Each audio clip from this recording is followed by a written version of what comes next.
Vamos a empezar. Me han dicho que no toque los micrófonos. Una sola vez ya lo he hecho, ¿no? Nunca imaginé que hubiera tantas R's en el diccionario, tantas palabras que empiezan por R. Debo decir que alguna de ellas no estoy seguro que permita describir mi estado de ánimo hoy. Por ejemplo, pone relajado. Pues no. Relajado no.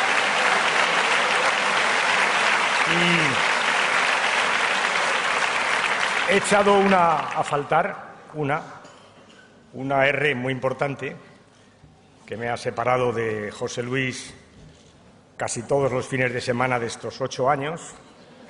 Sí. Un real madridista.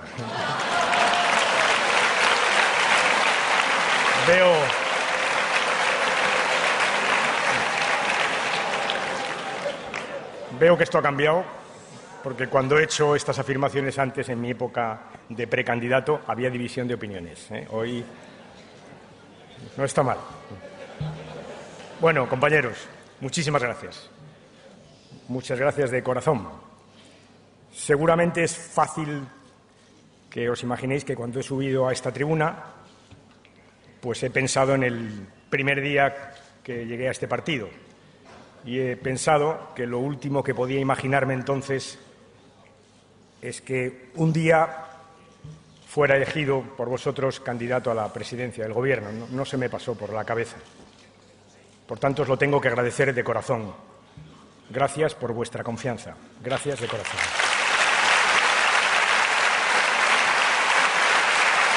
Es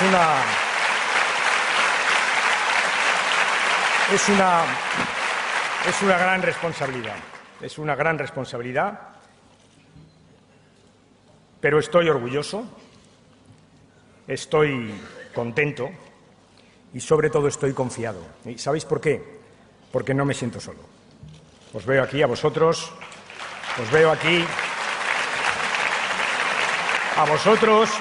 siento vuestro apoyo y, sobre todo, siento el apoyo de millones de españoles que nos han acompañado durante mucho tiempo, durante muchos años en esta democracia. Millones de españoles. Ese apoyo siento y por eso estoy confiado y tranquilo y, por supuesto, orgulloso.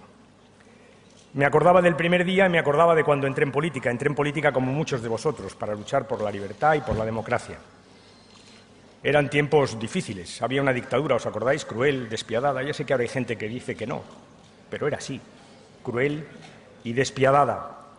Y desde entonces me acuerdo, no lo he olvidado nunca, que aprendí que la democracia tiene dueño, tiene unos dueños, que son los ciudadanos.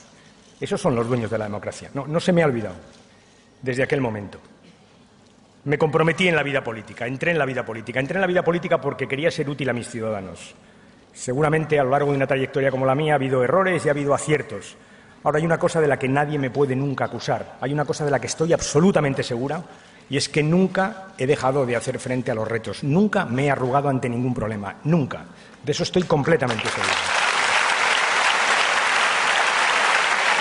Y por eso estoy aquí. Justamente por eso estoy aquí. Porque España vive un momento difícil en el que no cabe el ventajismo, la irresponsabilidad. No cabe el oportunismo. España vive un momento difícil que exige grandes compromisos y por eso estoy aquí. Estoy aquí porque, apoyado por vosotros, he decidido dar un paso adelante porque estoy seguro que puedo ser útil a mi país. Por eso estoy hoy aquí. Puedo ser útil a mi país. Es un momento de compromiso. De compromiso con todos vosotros. Y fijaros, desde este primer momento os voy a decir cómo quiero hacer las cosas. ¿Cómo creo que tenemos que hacer las cosas? Tenemos que ser ambiciosos en nuestras aspiraciones y realistas en nuestras propuestas. Así tenemos que ser. Ambiciosos, muy ambiciosos y realistas. Así tenemos que ser. Y tenemos que hacer una cosa importantísima, que los que me conocéis sabéis que va muy bien conmigo, y es que no podemos prometer aquello que no podamos cumplir. No me vais a oír nunca comprometer algo que no me sienta capaz de llevar adelante. Nunca. Así que así, ambiciosos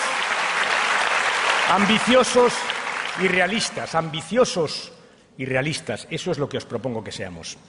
y dejarme que hable un poquitito del Partido Socialista, un poco. ¿Os habéis fijado que en España no hay ningún político que se defina como un político de derechas? No lo hay, ¿no? No existe. Incluso los que están a la derecha de la derecha jamás dicen que son de derechas. Pues bien, a mí eso también me distingue de ellos. Os voy a decir, me he sentido orgulloso todos y cada uno de los días de mi vida de llamarme socialista. Orgulloso.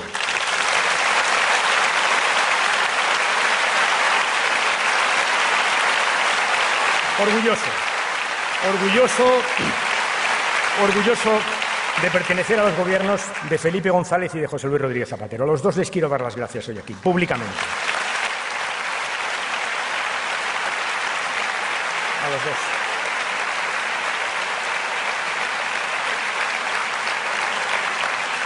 He aprendido mucho de ellos, mucho. Los dos han dado mucho la cara por España. He aprendido que cuando había dificultades había que no arrugarse, como os decía antes. He aprendido, les he visto dejarse la piel, dar la cara cuando otros se escondían, sacar la cabeza cuando otros intentaban sacar ventajas. Les he visto. Os voy a contar una cosa. Yo no acostumbro a contar mis conversaciones con José Luis, no lo hago. Hay gente que va a la Moncloa y según sale ya desde la carretera de La Coruña ya está largando. Yo no. Nunca he sido así. Pero es verdad que se ha escrito y se ha hablado mucho de una noche del 9 de mayo y yo os voy a contar mi versión. Yo hablé con él esa noche, muchas veces. Jamás me habló de votos. Jamás. Jamás me habló de su futuro político. Ni tan siquiera me habló del PSOE. Jamás. ¿Sabéis de qué hablaba? Una y otra vez. No nos puede pasar lo que le va a pasar a Grecia. No nos puede pasar lo que le va a pasar a Grecia, porque si nos pasa, serán generaciones y generaciones de españoles las que lo van a sufrir. De eso me hablaba. Una y otra vez. Fue una noche muy difícil. Y yo aquí te quiero dar las gracias, José Luis. Gracias por todo.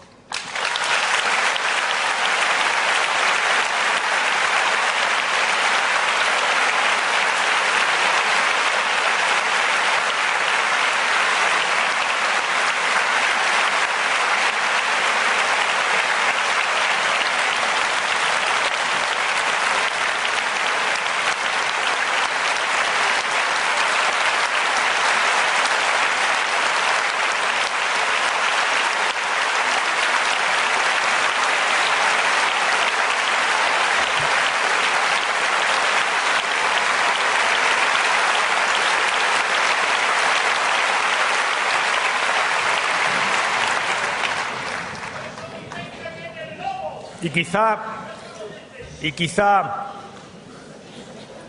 sea este un buen momento,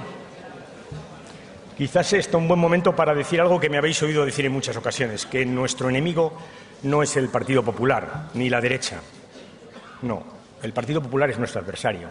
Nuestros enemigos, los de ayer, los de hoy, los de siempre, son el miedo, la inseguridad, la injusticia, la intolerancia, la desigualdad.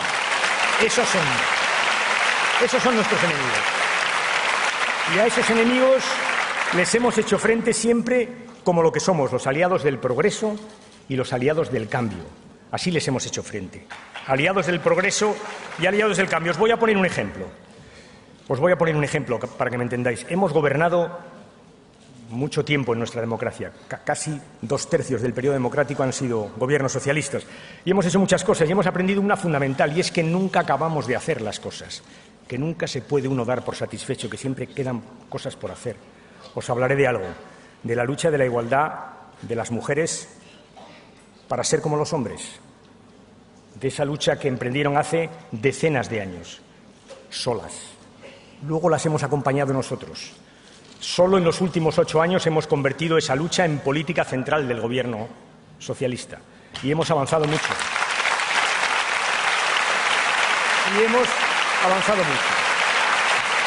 Pero, os lo decía, queda mucho por hacer, muchísimo, y es fácil de entender, sabéis, no se corrige en 7 años la injusticia de siglos, es imposible, queda muchísimo trabajo por hacer. Pero lo hicimos. ¿Y sabéis por qué lo hicimos? Lo hicimos porque mantuvimos 3 principios esenciales, o 3 reglas del juego, o 3 señas de identidad, me da igual, esenciales, nuestros principios, que siempre los hemos mantenido. Nuestra capacidad de adaptarnos a los cambios, el cambio, Y una cosa muy importante, nuestra capacidad para ofrecer un proyecto mayoritario al conjunto de los ciudadanos, mayoritario. Por eso, principios, cambio y proyecto mayoritario. Esas han sido nuestras señas de identidad y esas os propongo que sigan siendo nuestras señas de identidad. Las tres: principios, cambio y proyecto para la mayoría de los españoles. Esa es la seña de identidad. Y ahora más que nunca, porque ahora los cambios son vertiginosos y no se trata de adaptarse al cambio sin más, no, se trata de protagonizar el cambio. El porvenir o el futuro ya no es algo por venir, es algo por conquistar. Esa es la diferencia. Y de paso os diré, tenemos que hacer un esfuerzo muy grande. Tenemos que recuperar el prestigio del cambio del futuro. Tenemos que recuperar el prestigio del futuro, que lo ha perdido. Y para los progresistas eso es tremendo. Tenemos que recuperar el prestigio del futuro, es muy importante. Tenemos que adaptarnos a los cambios, desde nuestros principios. Porque fijaros, hay economía 2.0 y comunicación 2.0, pero no hay libertad 2.0, ni justicia 2.0, ni igualdad 2.0. Desde nuestros principios tenemos que utilizar nuestros principios. Y tenemos que cambiar y tenemos que echar muy poco la vista atrás. Hay quien cree que atrás se encuentran las soluciones de los problemas, nosotros no.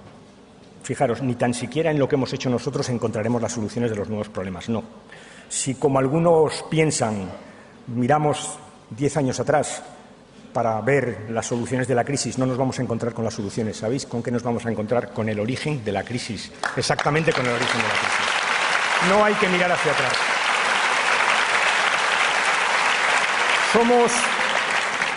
Somos un partido que siempre ha pensado, o que siempre se ha negado a pensar que cualquier tiempo pasado fuera mejor. Pero somos algo más. Somos un partido del esfuerzo, que sabemos que las cosas se conquistan con esfuerzo, entre otras cosas porque nunca nadie en nuestra historia nos ha regalado nada. Somos un partido del esfuerzo y tenemos que estar orgullosos de ser el partido del esfuerzo. Somos un partido de los derechos sí, pero también de las obligaciones y de las responsabilidades. Ese es el Partido Socialista. Por eso tenemos que defender a los que progresan con su esfuerzo. Y no tenemos que defender a quienes progresan engañando, defraudando o especulando. Esos no son nuestros aliados. Esos no son nuestros aliados. El partido del esfuerzo. Y os voy a decir algo más. Os voy a decir algo más. Y esto es una cosa que los que me conocen también saben que es muy mía. Hay una actitud, hay una forma de comportamiento que creo que es indisoluble a la vida de un socialista, que es la austeridad. La austeridad, la pública y la privada. La austeridad. Dejadme. No me interrumpáis tanto que no comemos. O sea, lo digo por vuestro bien, ¿eh? Lo digo por vuestro bien. La austeridad, fundamental. Es un problema de coherencia. Os voy a pedir que seáis austeros. Más. Os lo voy a exigir. Os voy a exigir austeridad en nuestros comportamientos, en los públicos y en los privados. ¿Sabéis por qué? Porque hace mucho que pienso que si no vives como piensas, acabas pensando como vives. Austeridad.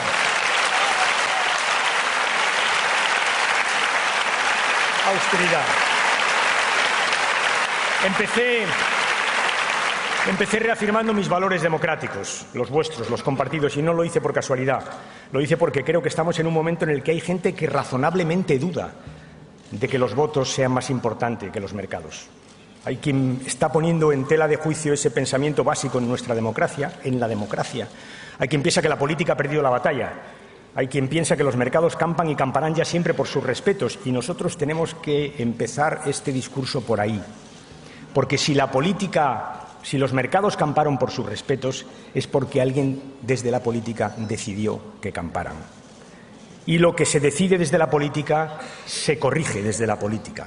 Por tanto, que tenemos que empezar por afirmar que muchos de los problemas que están sucediendo en España y en el mundo son problemas políticos, y que es la política la que tiene que resolverlos. La política. Siempre la política. La política, fijaros, la política es la que se tiene que encargar de romper ese axioma casi ineluctable, según el cual los beneficios siempre van para unos pocos y las pérdidas van para la mayoría. Es la política la que tiene que romper ese principio. Es verdad que es complicado en un mundo como el que estamos, con los problemas con el que estamos, abordar estos problemas políticos desde un solo país. Es complicadísimo. Hay que hacerlo con muchos, coordinando, trabajando, haciendo política, siempre política con muchos. Os pondré un ejemplo que vivo especialmente desde que he pasado 5 años en el Ministerio del Interior. Os voy a hablar de los paraísos fiscales. Ya sé que son horribles. Ya sé que todos sabéis lo que yo sabía cuando llegué a Interior, y es que en los paraísos fiscales hay unos tipos que tienen los dineros para no pagar Hacienda. ¿Sí? Pero hay mucho más, ¿sabéis? Hay muchísimo más. Está el dinero del narcotráfico, está el dinero de la corrupción, está el dinero de la trata de personas. Es intolerable, es indecente, es absolutamente inmoral que el mundo viva con los paraísos fiscales. Absolutamente inmoral. Yo creo que se van a acabar. No creo que el mundo pueda subsistir mucho más con tanta indignidad. Yo creo que se van a acabar. Pero para acabar con ellos, compañeros y compañeras, no hace falta. No podemos hacerlo desde un solo país, no podemos hacer desde España por mucho que queramos. Tenemos que sumar, tenemos que hacer política, tenemos que sumar. ¿Y sabéis dónde tenemos la suma más fácil? En Europa. En Europa. No puedo concebir cómo haya gente que esté tratando de enfrentarse a los problemas del mundo y diga que Europa no vale, que menos Europa. Pero si es lo contrario. Europa nos da fuerza. Europa nos permite presentarnos en el mundo con fortaleza, con nuestros principios. Hablamos de que tiene que haber una tasa de transacciones financieras. Claro que la tiene que haber. Solidaria, con los países más pobres. La llevamos pidiendo mucho tiempo, pero ¿sabéis qué os digo? Que para que Europa la reclame en el mundo la tiene que poner primero en Europa. Pongámosla en Europa. Y desde la fuerza europea pidámosla en el mundo. Pidámosla en el mundo. Como os digo, dejemos de quejarnos de las agencias de rating norteamericanas y hagamos unas europeas. Como os digo, hagamos unos bonos europeos. Hagámoslo, ¿sabéis para qué? Para defendernos, para defender a los países que están siendo atacados uno y otro día por los especuladores en su deuda soberana. Tenemos también que construir más Europa. En resumen, trato de plantear mi discurso sobre 3 ejes. Los problemas son muy grandes, son globales, pero nunca los podemos abordar con menos democracia, sino con más democracia. Nunca los podremos abordar con menos política, sino con más política. Nunca con menos Europa, sino con más Europa. Eso es lo que trato de deciros desde este momento. Más democracia, más política, más Europa.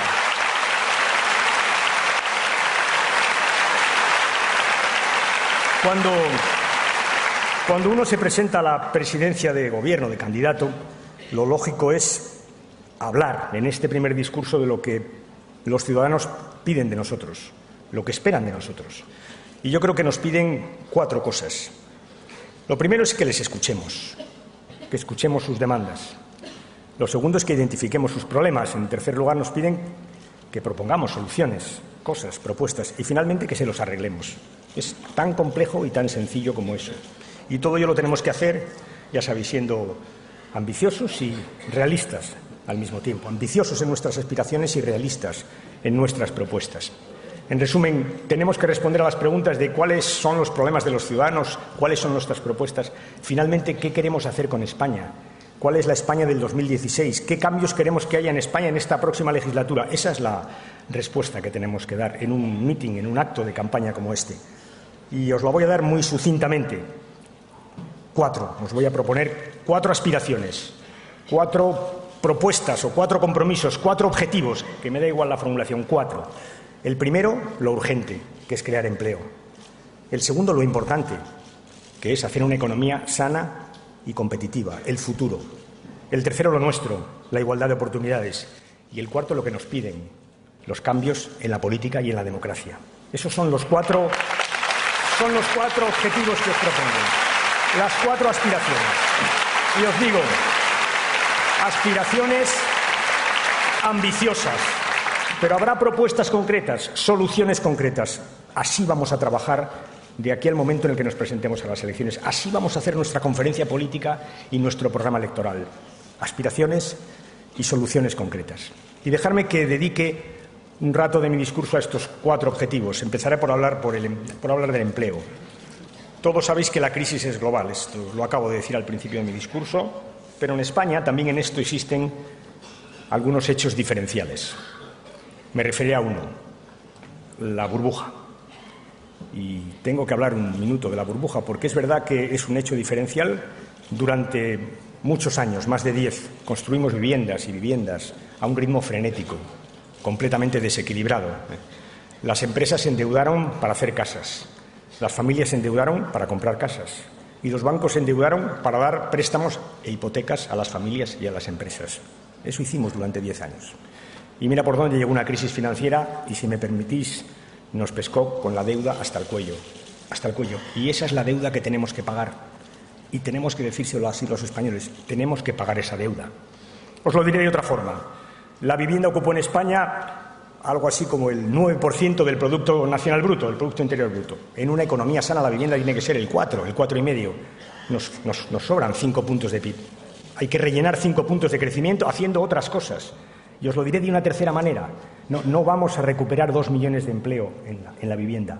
Aunque la vivienda se recupere, que se recuperará cuando fluya el crédito, no podremos hacer tantas viviendas como para tener otra vez 2 millones de puestos de trabajo, lo que quiere decir que tenemos que buscarlos en otro sitio.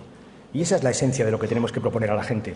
Tenemos que tener nuevas empresas, que creen nuevos empleos en una nueva economía. Esa es la esencia de nuestro programa, porque tenemos que rellenar casi 5 puntos de nuestro Producto Nacional Bruto. Este es el planteamiento. Es verdad que no solo la vivienda, pero también es la vivienda. Yo diría en España fundamentalmente la vivienda. Y es cierto que la vivienda y la crisis en otros sectores se ha llevado a una consecuencia dramática, que son millones de parados, de personas de carne y huesos, con nombres y apellidos, personas que han perdido el empleo y por tanto el bienestar, pero que han perdido mucho más: la autoestima, la confianza en el futuro, porque cuando uno no tiene empleo no está seguro de nada. Personas. Se dice estos días, fijaros, yo lo he oído, que estamos ante una generación que por primera vez tiene la conciencia de que va a vivir peor que la de sus padres. Y es verdad. Pero se dice algo peor, que los padres piensan lo mismo, que la generación de sus hijos va a vivir peor. Y eso, si me apuráis, es más dramático. Y no nos podemos resignar a esa situación. Ya sé que para que haya empleo tiene que haber una economía sana y competitiva, ya lo sé. Pero lo que trato de deciros es que no podemos esperar a que esa economía sana y competitiva esté a pleno rendimiento para buscar fórmulas de creación de empleo. Que tenemos que ir más deprisa, que no podemos aguantar ese paralelismo entre crecimiento y empleo, que tenemos que correr más porque el empleo es una urgencia, es una necesidad vital de muchos españoles. Y la pregunta es, ¿lo podemos hacer? Yo os digo que sí. Que podemos movilizar, desde luego, al sector público, al sector privado, podemos remover obstáculos, podemos sumar voluntades, claro que sí, podemos buscar una vía rápida para la creación de empleo. Y la pregunta no es solo si podemos hacer, la pregunta que me hacen una y otra vez es si tendremos dinero. Porque esa es la pregunta del millón. ¿Tendremos dinero? Yo os digo que sí, que tendremos dinero. Os voy a poner un ejemplo de dónde buscarlo.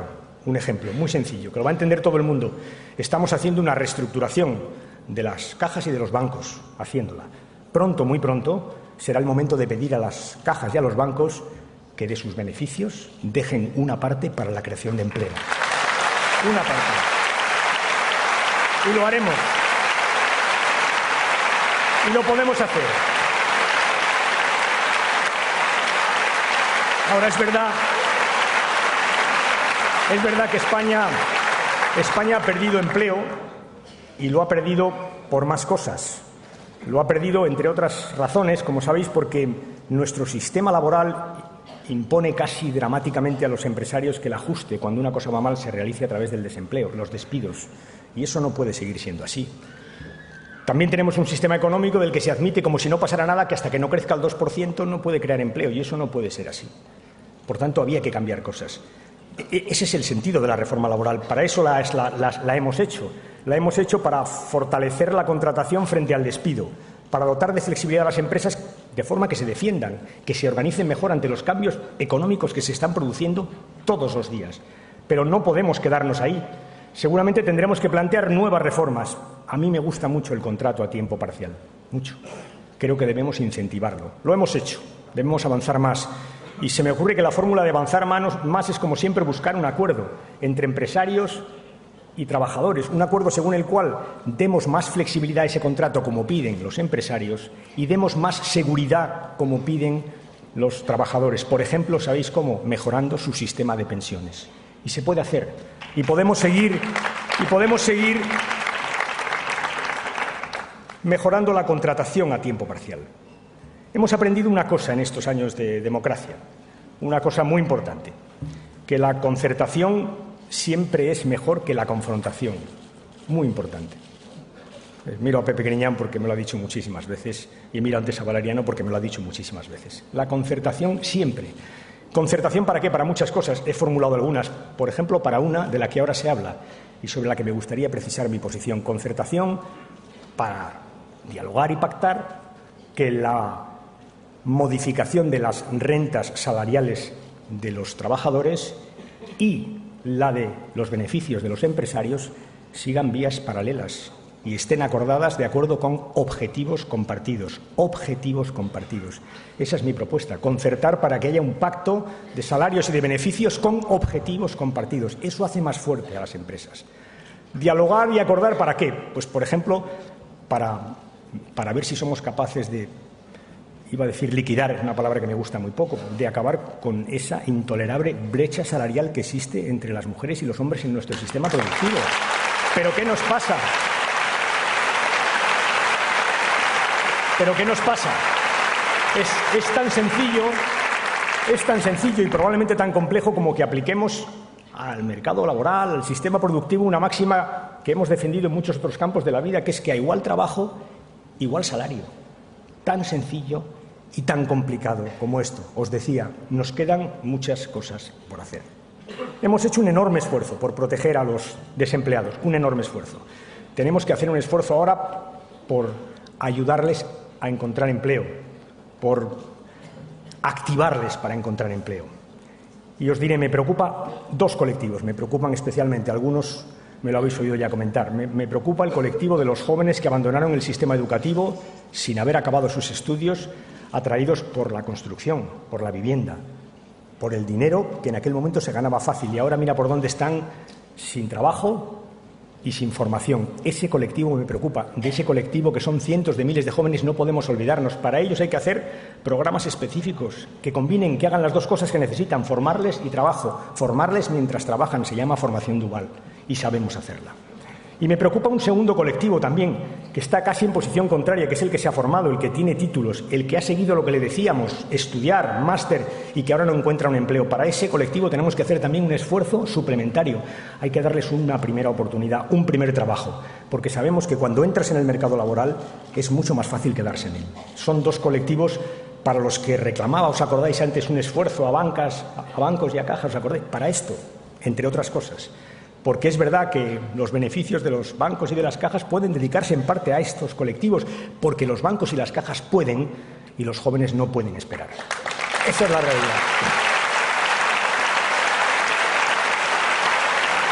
Os diré, pero os decía antes, y es verdad que la creación de empleo de forma estable necesita una economía sana y una economía competitiva. Estamos creciendo. Todavía poco, pero creceremos más. Y va llegando el tiempo de que empecemos a plantearnos políticas redistributivas. ¿Para qué? Os lo voy a explicar muy fácilmente. Para que aquellos que más se han sacrificado en la crisis puedan ver compensado ese sacrificio. Os lo diré de otra forma. Para que aquellos que no han sufrido en la crisis colaboren para que todos salgamos al mismo tiempo de la crisis. Eso es lo que veo. Políticas redistributivas. Es el momento. Y fijaros, quizás sea el momento de repensar algunas de las cosas que hemos hecho y de rectificarlas. ¿Por qué no? Quitamos el impuesto de patrimonio. Eran situaciones distintas, una economía diferente. Creo que ha llegado el momento de que nos lo replanteemos, de volverlo a poner. No, pero no igual. No, pero no igual, porque es verdad que era un impuesto que gravaba sobre las clases medias y eso no lo vamos a volver a hacer. Vamos a reponer un impuesto de patrimonio que realmente grave a los grandes patrimonios que existen, no, y que tienen que colaborar, que tienen que ayudar a aquellos que más han sufrido en la crisis para que todos salgamos juntos de la crisis.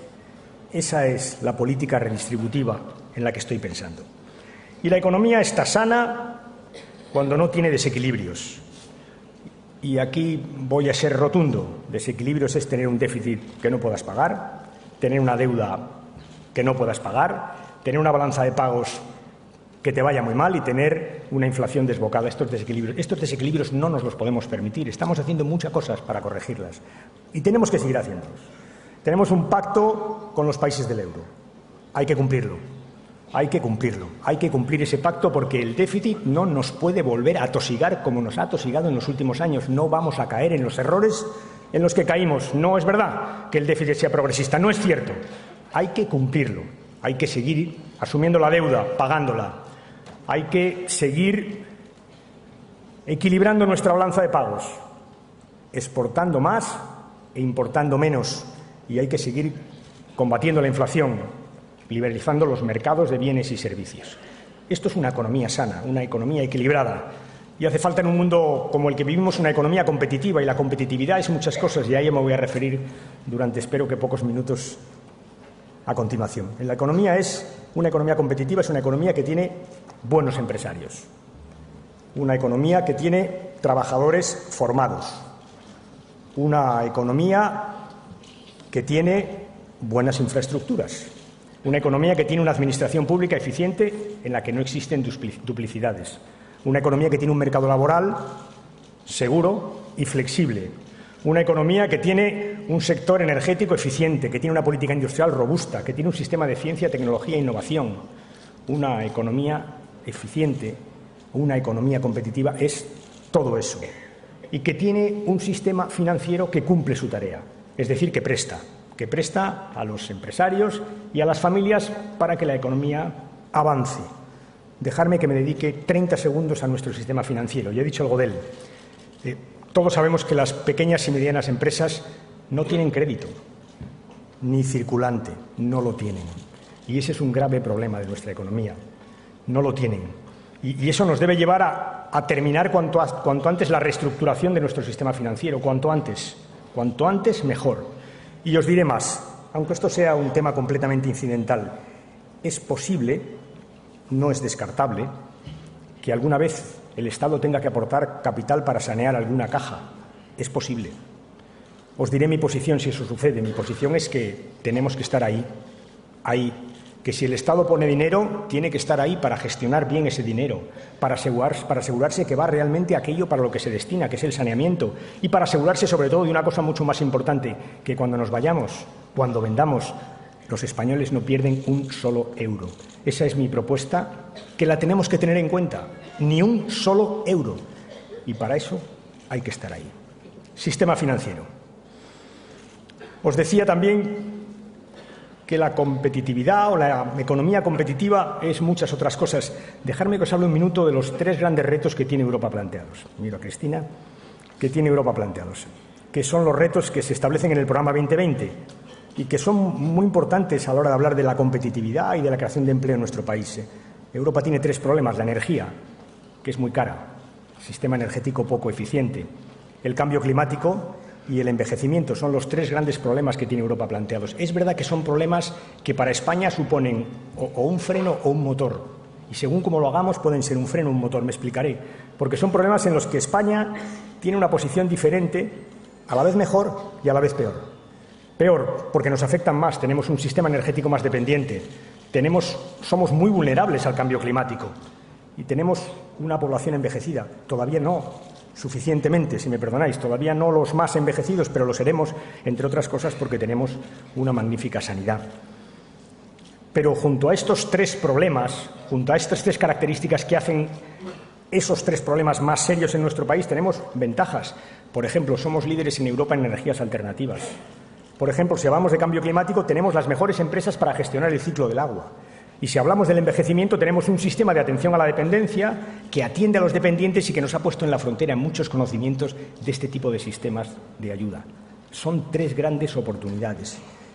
Grandes problemas grandes oportunidades, grandes ventajas competitivas. ¿Y por qué hablo de estos tres sectores? ¿Sabéis por qué? Porque son los tres sectores en los que probablemente se va a crear más empleo en los próximos años. Los tres sectores. Los tres. Porque los vamos a tener que abordar. Porque vamos a tener que luchar contra el cambio climático y que vamos a tener que seguir atendiendo a nuestros mayores, porque lo vamos a tener que hacer y se van a crear empleos. ¿Os acordáis del 4% del PIB que nos faltaba? Los nuevos empleos, aquí están una parte de ellos. Aquí están. En estos tres sectores. Y si los traigo a colación es porque además los tres tienen una característica en común, que es que son sectores innovadores. En ellos se innova. Y eso es lo último que os quería decir de la competitividad, que la competitividad es ante todo innovación, que seremos más competitivos si somos más innovadores, que es así, que tenemos que innovar. Y en estos tres sectores hay una posibilidad enorme de innovar. ¿Innovar para qué? Pues innovar para crear nuevas empresas, emprender.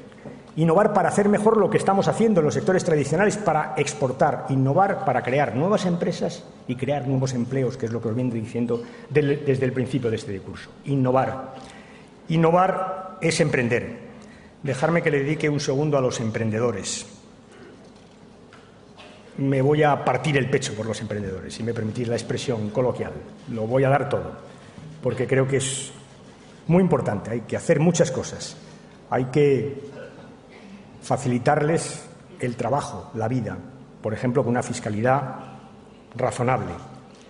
Hay que quitar trabas para que puedan competir, porque hay sectores donde no pueden entrar. Finalmente, hay que quitar trabas administrativas. Hay que hacer todo eso. Fijaros, el otro día tuve la suerte de dar con Leire un premio a un emprendedor que tenía 26 años, se llama Pedro Tomás Delgado, es un extremeño, tiene una fábrica una empresa de biotecnología, de fitodepuración, para que nos entendamos, es depuración de aguas con plantas. Es una empresa razonable, tiene 25 trabajadores y trabaja en 30 países del mundo. Hizo un discurso excepcional. Y, ¿sabéis? Dijo una cosa que no se me va a olvidar. Dijo, para mí las cuestiones no son ganar o perder, son ganar o aprender. Aprender. ¿Qué nos está diciendo? No, nos está diciendo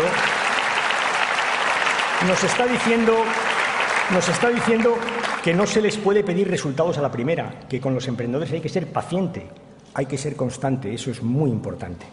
Y os diré una cosa más, a emprender se aprende. Se aprende en las universidades, se aprende en los institutos, porque emprender finalmente es una actitud.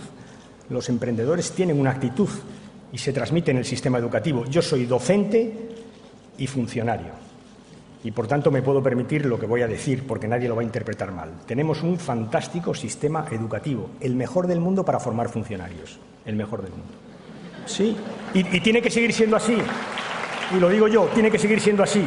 A continuación os digo, ahora de lo que se trata es de formar emprendedores, de trasladar desde las aulas de abajo arriba que hay que emprender, que hay que ser activos, que hay que proyectar lo que uno sabe sobre el mercado laboral, que hay que crear empresas. Ese es un reto para nuestro sistema educativo, formar emprendedores.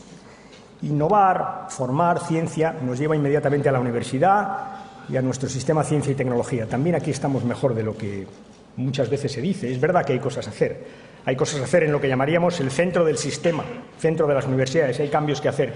Pero me preocupa mucho más las fronteras de las universidades y el sistema de ciencia y tecnología. La frontera es lo que comparte con los sectores productivos. Ahí sí que hay barreras que romper. Hay fronteras que derribar. Si me permitís una expresión, es como si tuviéramos que hacer un Schengen científico en España. Levantar fronteras para que circulen libremente las ideas, los trabajadores, los conocimientos, para que desde las universidades de la ciencia se potencie la creación de empresas, de nuevas empresas y la creación de empleo. Eso es lo que tenemos que hacer. Sabéis que somos el 9º país del mundo por publicaciones científicas. De lo que se trata ahora es de pasar a ser el 9º país del mundo por patentes. Ese tiene que ser nuestro objetivo. 9º país del mundo por patentes.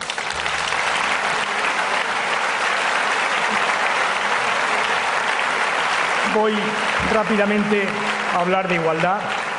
Es un tema que nos es conocido. Es verdad que somos un partido que ha defendido siempre la libertad. Eso no nos distingue de otros partidos democráticos, pero la igualdad sí.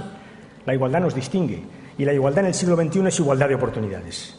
Y los gobiernos no podemos prometer a la gente que vamos a conseguir que alcancen todos sus objetivos vitales. No lo podemos hacer. Pero lo que no podemos dejar de hacer es decirle a la gente que le vamos a dar todas las oportunidades, las mismas oportunidades a todos los ciudadanos para alcanzar sus objetivos. Eso sí que lo podemos hacer. Eso es igualdad de oportunidades. Sabéis, no está escrito en ningún sitio que tengamos que salir de la crisis como un país más inseguro, como un país más insolidario, como un país más excluyente. No está escrito. Eso es lo que nos jugamos en las elecciones. ¿Cómo salimos? Eso es lo que va a decidir la política. Eso es lo que van a decidir los ciudadanos con su voto. De eso es de lo que tenemos que hablar una y otra vez de aquí a las elecciones, empezando por la igualdad de oportunidades y la educación. Me vais a permitir que hable un poco de educación, que es lo mío. Y aquí sí que tengo que hacer un ejercicio de autocontención para evitar que vuestra hipoglucemia convierta este acto en un acto insoportable para vosotros. La hipoglucemia, sí. La educación es mucho más, lo sabéis todos, que una política horizontal, es mucho más. Educación es casi todo. Es política económica, porque solo creceremos si educamos, es política social, porque la igualdad sigue dependiendo de la educación, es una política laboral, porque sin educación difícilmente encuentras trabajo, es hasta política exterior, porque es verdad que hoy los intercambios educativos son los que hacen y fortalecen la relación entre los países, es política cultural, es política secas. Un sistema educativo es lo que vertebra un país, lo que da fuerza a un país. La educación es nuestro gran instrumento. Pero debajo de la educación, de estas cosas generales, existen las cosas pequeñas, los alumnos, los padres, los profesores. ¿Qué les preocupa? ¿Qué nos preocupa? ¿Qué me preocupa? Pues el fracaso escolar, claro. Por cierto, empezando por la palabra fracaso escolar, que supongo que habréis pensado muchas veces como yo que no hay palabra más cruel y más injusta. Pero ¿cómo se puede aplicar el fracaso escolar, el nombre de fracasado a un chaval de 14, de 15 o de 16 años? Pero qué disparate. Os propongo que empecemos a quitarla de nuestro léxico, que abandonemos el fracaso escolar, que hablemos de abandono escolar. Ya sé que no es lo mismo, exactamente, que no vengan a decir, ya lo sé, que abandono escolar. Y fijaros, el abandono escolar siempre ha sido dramático, pero en la sociedad del conocimiento es especialmente dramático porque quien abandona sus estudios sin tener la formación necesaria para integrarse, ese puede quedar excluido para toda la vida. Por eso es tan dramático el abandono escolar. Y por eso lo tenemos que combatir. Y se puede prevenir, ¿sabéis? Los profesores saben todos que el abandono escolar avisa. Que cuando un chaval, un niño en primaria empieza a tener dificultades con la lengua o con las matemáticas, ahí tenemos un problema. Ahí es donde hay que actuar. Y las familias acomodadas han resuelto históricamente este asunto muy bien. Lo llamaban clases particulares, ¿os acordáis? Sí, claro, de eso se trata. Es otra cosa, es otra forma de decir lo que yo voy a explicar, es atender a los niños que empiezan a tener retrasos, reforzar sus estudios, hacer una atención singularizada para prevenir el abandono escolar, porque se puede prevenir. Ya, veo algunos que me miran diciendo, eso es muy caro. Pues a eso les tengo que decir que piensen que si eso es caro, ¿cómo de caro es la ignorancia? Eso es lo que les tengo que decir.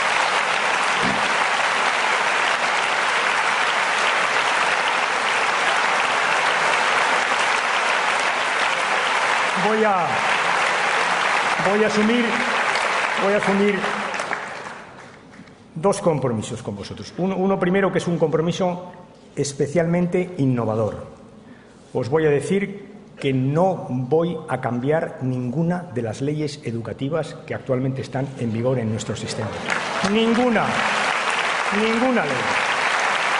Que la educación no necesita zarandeos legislativos, no necesita. Lo que necesita es consenso, diálogo y estabilidad en su marco legal. Eso es lo que necesita la educación. Lo que necesita son recursos, profesores motivados, valorados socialmente y centros bien gestionados.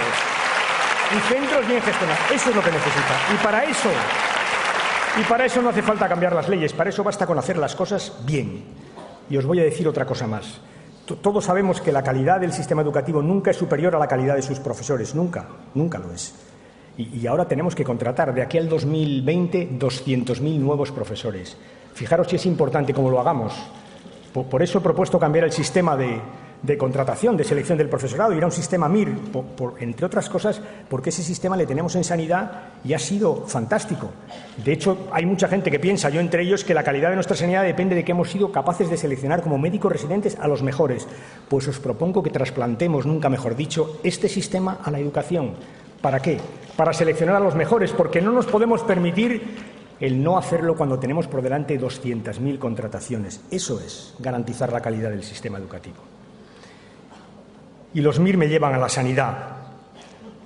Creo que si algo enorgullece a los españoles es su sanidad pública. Nos enorgullece, Porque es muy buena y porque es muy barata. Muy barata. Nos gastamos en sanidad pública el 7,5% de nuestro Producto Nacional Bruto, 2 puntos menos que la media europea y 5 puntos menos que los Estados Unidos, por cierto, donde hay 50 millones de personas que no tienen asistencia sanitaria. Es buena y barata.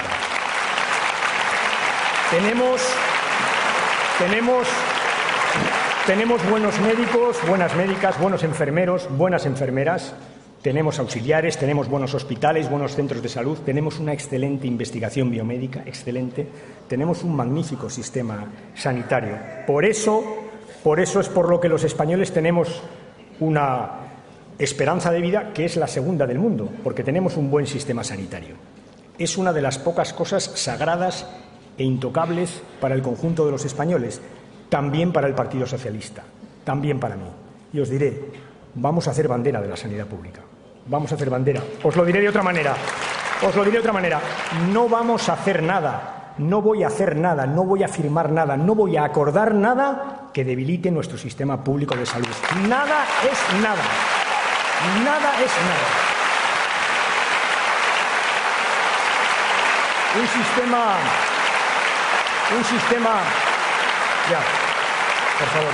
Un sistema que es público, lo gestionan las comunidades autónomas, que es universal, todo el mundo que va al hospital es atendido, que es gratuito, porque lo pagamos con los impuestos. Por eso tiene tan poco sentido el copago, porque es pagar 2 veces por el mismo sistema. Bien es verdad que el copago lo proponen por la mañana y lo quitan por la tarde, pero en fin, el copago. No. Es un buen sistema sanitario, en conjunto. Es un buen sistema sobre el que ahora planea una palabra que es la privatización. Sí. Dejadme que os lo explique en 30 segundos porque creo que la gente cuando oye la palabra privatización seguramente no entiende muy bien de lo que estamos hablando. El sistema sanitario es sobre todo un sistema de solidaridad intergeneracional. Los jóvenes que enferman poco pagan lo mismo que los mayores que enferman más. Es un sistema de solidaridad. Y claro, si el que piensa en privatizar está pensando en sacar a los jóvenes que no enferman a hospitales privados y dejar en los hospitales públicos a los crónicos y a los que enferman mucho, lo que está pensando es en la ruina de la sanidad pública. Y eso, compañeros, no lo vamos a tolerar. Eso no lo vamos a tolerar. Por tanto,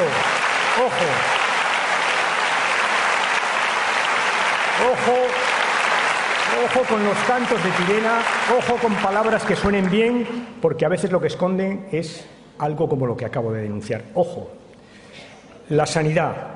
Gastamos mucho dinero en sanidad. Gastamos 70.000 millones de euros al año. Y, por tanto, tenemos una magnífica posibilidad de ser más eficientes. Nadie me puede convencer que en 70.000 millones no podemos ahorrar unos cuantos miles. Naturalmente que podemos. Podemos ser más eficientes si es que se trata de gastar mejor en sanidad. Por ejemplo, en la farmacia, que hemos hecho muchas cosas, Pero pensar, cada uno de vosotros, cuántas medicinas tenéis en cajas o en armarios en vuestra casa. ¿Cuántas tenéis? ¿Cuántas no sabéis ni para lo que os las dieron? ¿Cuántas están caducadas? Es verdad que hay un esfuerzo que se puede hacer todavía en farmacia. Se puede gestionar mejor la sanidad, naturalmente. Y os diré más, el año que viene, el sistema de financiación autonómica otorga 8.000 millones de euros más para las comunidades autónomas. Está así legislado, 8.000 millones. Yo os digo que tenemos que proponer que una parte sustantiva de esos 8.000 millones vaya a la sanidad pública. Lo tenemos que proponer. Y hay algo más. Lo tenemos que asegurar. Tenemos que asegurar, ya veremos los mecanismos, pero tenemos que asegurar que todo el dinero que el Estado ponga para sanidad se gaste efectivamente en sanidad. Eso lo tenemos que asegurar. Son 8.000 millones de euros.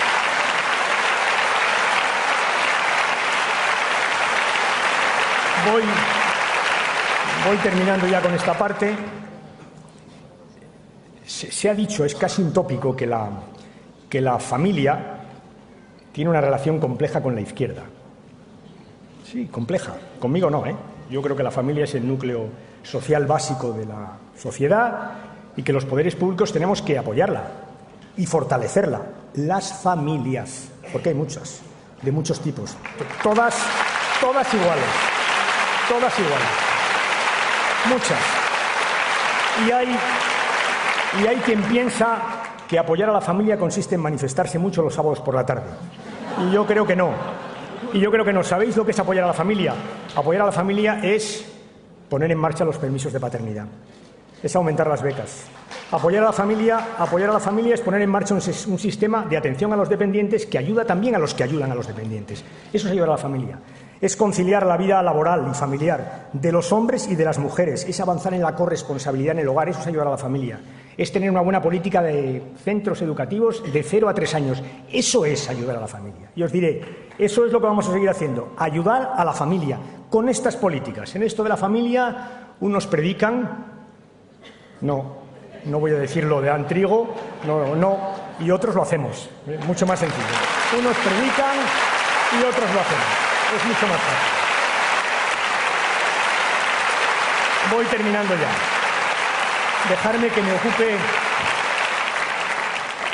Dejadme que me ocupe brevemente del cuarto objetivo, la política democrática. ¿Os acordáis? Los cambios políticos.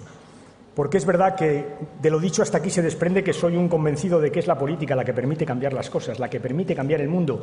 Pero para eso, compañeros y compañeras, quizá va siendo hora de que reflexionemos en cambiar un poco la política, en cambiar un poco la democracia. No es posible que proyectemos grandes reformas sociales, grandes reformas económicas, reformas en los mercados. No es posible y que digamos que a la política no le tiene que pasar nada. No es posible. Tenemos que cambiar también la política, empezando por hacerla limpia.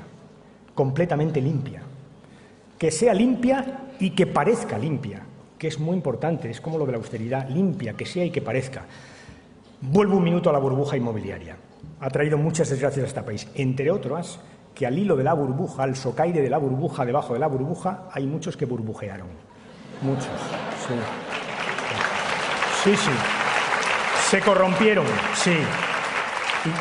Y mucho de lo que está saliendo ahora es eso. La burbuja inmobiliaria, el urbanismo. Y os voy a decir, hemos hecho muchas cosas por endurecer el Código Penal, muchas unidades policiales que han funcionado bien por perseguir y castigar a los corruptos. Hemos hecho muchas cosas, de frente, muchas, pero no basta. A la gente no le basta que detengamos un corrupto y le metamos 8 años en la cárcel. Eso no basta, ¿sabéis por qué? Porque el pecado es anterior. Si es que lo que la gente no quiere es que no haya corrupción. En definitiva, con la corrupción no solo se trata de perseguir, se trata también de evitar, y eso nos lleva a una cosa que a veces no nos gusta discutir, que son los controles previos, De eso se trata. Y si es verdad que hablamos de urbanismo, tenemos que hablar de urbanismo. Dejadme que os diga categóricamente, para que nadie se equivoque, que pienso que el urbanismo está bien gestionado en general por las comunidades y por los ayuntamientos. Es más, creo que quienes gestionan el urbanismo en las comunidades y en los ayuntamientos son impecablemente honestos, honrados. Pero ahí tenemos un problema y no podemos desconocerlo. ¿Qué estoy pensando? ¿Qué estoy proponiendo? Pues sí, lo que muchos pensáis y habéis hablado muchas veces, que el Estado tiene que tener alguna competencia, algún tipo de control previo sobre los planes urbanísticos, algún tipo de control previo para impedir la corrupción.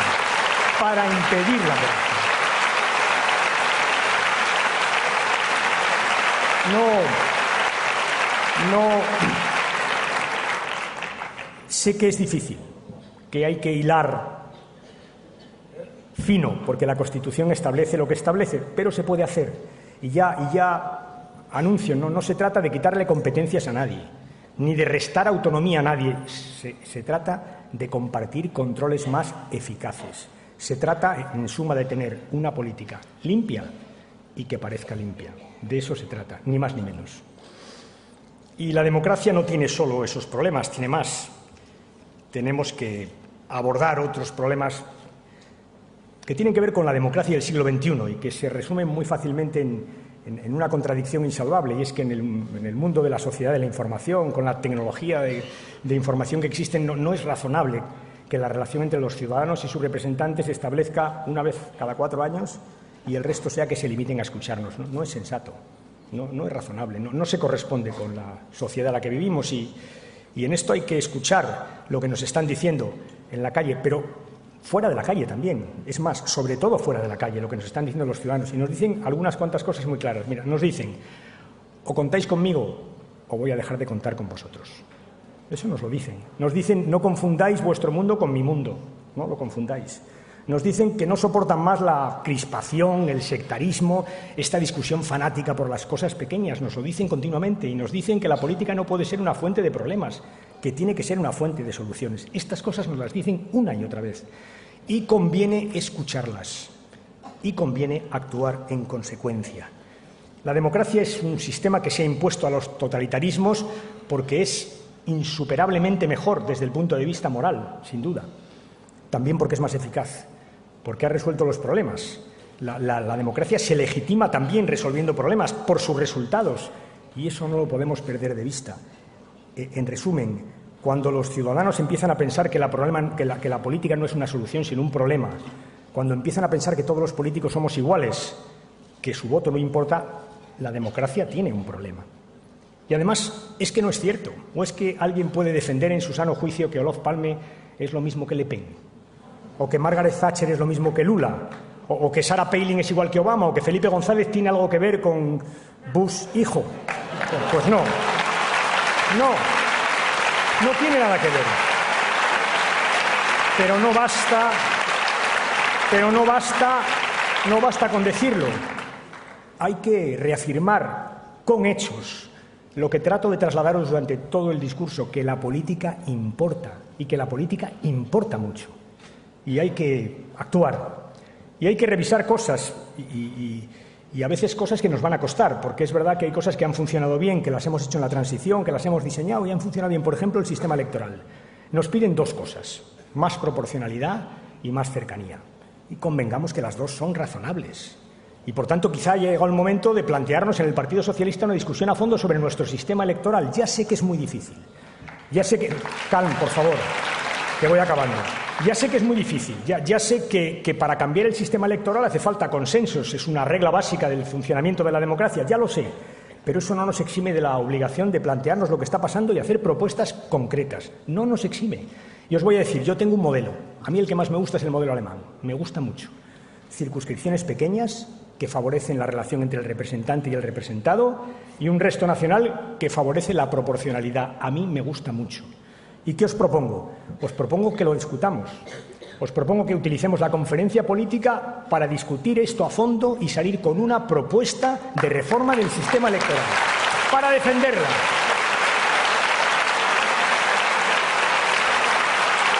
Para defenderla. Os voy a decir una cosa más de la política, solo una. Es muy importante que cambiemos las leyes para mejorar la lucha contra la corrupción, para mejorar el funcionamiento de la democracia, para hacerla más moderna y más eficaz. Es muy importante, pero es mucho más importante que cambiemos las formas de actuación política. Esto también me lo habéis oído decir muchas veces. Y os diré, he hecho esfuerzos, muchos, pero voy a hacer muchos más para que la crispación y el sectarismo pasen definitivamente al baúl de la historia, al pasado, que es de donde nunca debieran haber vuelto. Muchos. Os diré, tenemos que cambiar muchas cosas en la política. Necesitamos que cuando alguien propone una idea no se descalifique por quién la propone, sino por el contenido de la idea. Tenemos que conseguir que nuestros debates sean más debates de sustantivos que de adjetivos, más de propuestas que de descalificaciones. Tenemos que conseguir discutir de problemas y de solucionarlos y no de competencias. Todo eso os propongo que hagamos desde nuestro programa electoral. Todo eso entiendo que es ambicioso, pero que puede ser asumible, que puede ser creíble, que sobre todo es posible, que es lo importante y lo que tenemos que hacer con un programa electoral. Ambicioso y posible. Eso es lo que os propongo en materia de política. Y voy terminando ya. Me he esforzado por decir que España tiene muchas cosas buenas y hay cosas que tenemos que preservar. Hay otras que estamos cambiando, cambios en los que tenemos que profundizar, que tenemos que mantener, y hay cosas que tenemos que hacer de nuevo, grandes cambios. Tenemos ahora la oportunidad de hacerlo, tenemos la capacidad para hacerlo y creo que tenemos la voluntad colectiva para hacerlo, grandes cambios. Partiendo de un concepto que se desprende de toda mi intervención, es que yo creo que España es un gran país, Y los grandes países no lo son porque eludan las crisis, no lo son porque las crisis no les golpeen, no, lo son por cómo salen de ellas, lo son por la capacidad de salir, lo son por la creencia en sí mismos. Por eso son grandes los países que lo son. Y el nuestro lo es.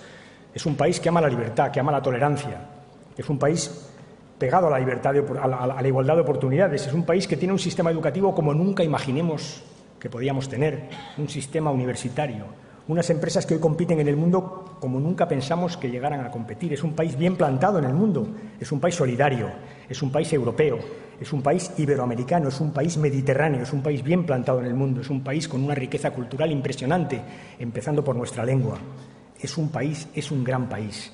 Y desde esa confianza de país, desde esa definición de país, desde esa confianza que tengo en mi país, que es España, os propongo, me propongo y propongo a los españoles trabajar conjuntamente, coordinadamente, a todos aquellos que quieran conciliar, dialogar y trabajar conjuntamente para alcanzar esos 4 grandes objetivos, para crear empleo y hacerlo desde el primer momento, para hacer una economía sana y competitiva que sea capaz de repartir los esfuerzos que hay que hacer a la hora de salir de la crisis, para reforzar nuestra igualdad de oportunidades, nuestro estado del bienestar y, finalmente, para cambiar la política, para hacerla más eficaz, para hacerla más cercana, para hacerla, si me permitís la redundancia, más democrática, para hacer la política democrática más democrática. Para todo eso es para lo que os estoy pidiendo mi apoyo y para lo que estoy pidiendo y voy a empezar a pedir el apoyo de los españoles. Sé que es una tarea posible, porque es un programa el que vamos a diseñar que está diseñado desde el realismo de quien conoce bien España, nosotros, y sobre todo desde los valores, unos valores que me he empeñado en demostrar que comparto con vosotros desde hace muchos años y que están en la base misma de este programa electoral que os estoy proponiendo, de este principio de programa electoral que os estoy proponiendo. En resumen, invito a compartir este proyecto a los ciudadanos, que son muchísimos, que creen que es mejor el trabajo que la apatía y la resignación. Invito a compartir ese proyecto a los muchos ciudadanos españoles que creen que es mejor la conciliación, el pacto que la confrontación, a aquellos que prefieren el sí al no, aquellos que lo que piensan es que antes de actuar hay que escuchar y después de actuar hay que explicar. A todos esos nos tenemos que dirigir en los próximos meses, compañeros y compañeras. Y el trabajo no es fácil. Son tiempos difíciles donde se espera que demos lo mejor de nosotros mismos. Nuestras aspiraciones son ambiciosas, pero nuestras propuestas y nuestras soluciones van a ser realistas. Ambición y realismo. Sobre ese esquema os pido que trabajemos en los próximos meses. Tenemos ante nosotros una campaña electoral y ya os digo de antemano en este mi primer acto como candidato, que lo es, que en esta campaña electoral nada está escrito y nada está decidido de antemano. Absolutamente nada. Que va a depender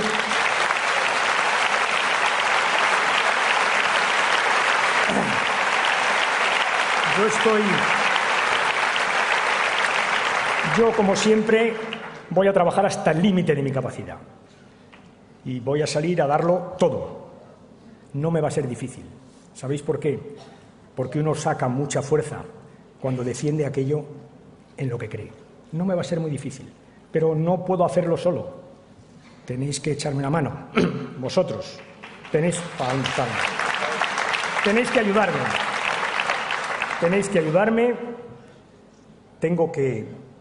necesito contar con vosotros, con vuestro esfuerzo, con vuestro trabajo, con vuestras ideas, con vuestro apoyo. Necesito contar con todo vuestro apoyo, porque tenemos que hacer algo muy importante, que es convencer a muchos millones de españoles de que vuelvan a confiar en nosotros. Eso es lo que tenemos que hacer. Y lo vamos a hacer. Lo vamos a hacer. Mirad, porque queremos hacerlo. Y lo veo en vuestras caras y en vuestros aplausos, que han llevado este discurso mucho más largo de lo que yo hubiera querido y a mí a sudar mucho más de lo que hubiera deseado. Porque lo vamos a hacer porque queremos hacerlo, lo vamos a hacer porque podemos hacerlo y lo vamos a hacer sobre todo porque sabemos hacerlo, porque lo hemos hecho ya otras veces en nuestra historia. Lo vamos a hacer. Así que, a la tarea, a hacerlo. Hagamos que suceda.